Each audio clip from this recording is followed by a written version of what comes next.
السلام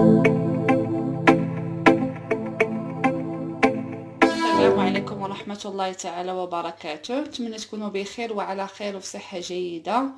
اليوم عندي معكم واحد الفيديو جديد، واحد الوصفة جد جد جد رائعة، زوينة بزاف بالبرد.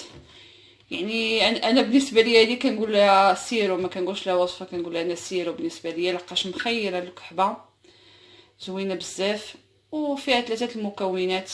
يعني كنظن غيكونوا في اي بيت.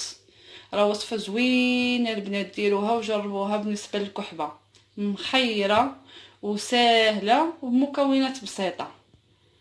نبداو على بركه الله. هنا هنا كاسرونه ولا قويميله ولا اللي بغيتي. كنديرو كاس ديال الماء،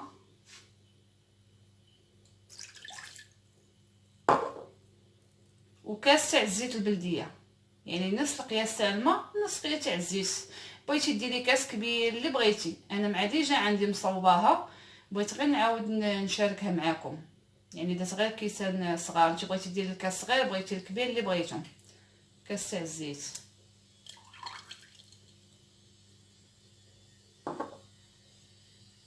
الخزامه اللي عندها دات تقريبا القياس فحال هكا ديال درهم الخزامه، فحال هكاك ولا بحال هكا درهم الخزامه. نشي عليهم البوطه وغنخليوهم بقاو يتبخوا، غيبقاو يتبخوا حتى داك الماء كيحيد، كيبقى غير الزيت بوحدو حتى الماء كيحيد، وتبقى غير ديك الزويته بوحدها، تبقى غير الزويته. انا غنخليه يتبخ ونرجع معكم من بعد.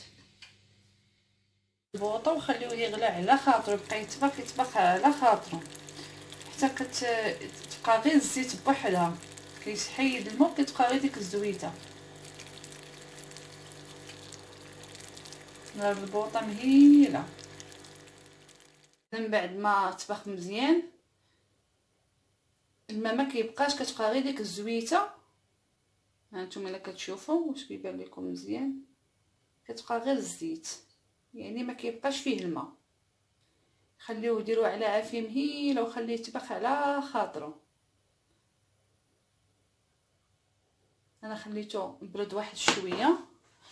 انا غناخذ غادي نصفيه نديروه في قريعه.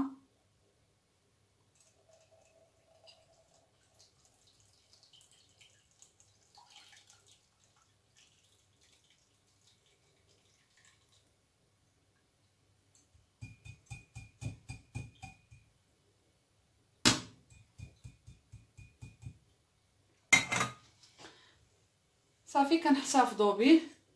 هذا راه فحالو فحال السيرو البنات، راه فحالو فحال شي سيرو، يعني راه زوين بزاف ومخير للبرد.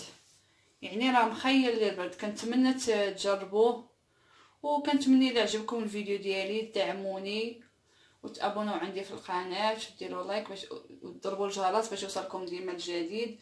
وان شاء الله ميعادنا في فيديو قادم. مع السلامه.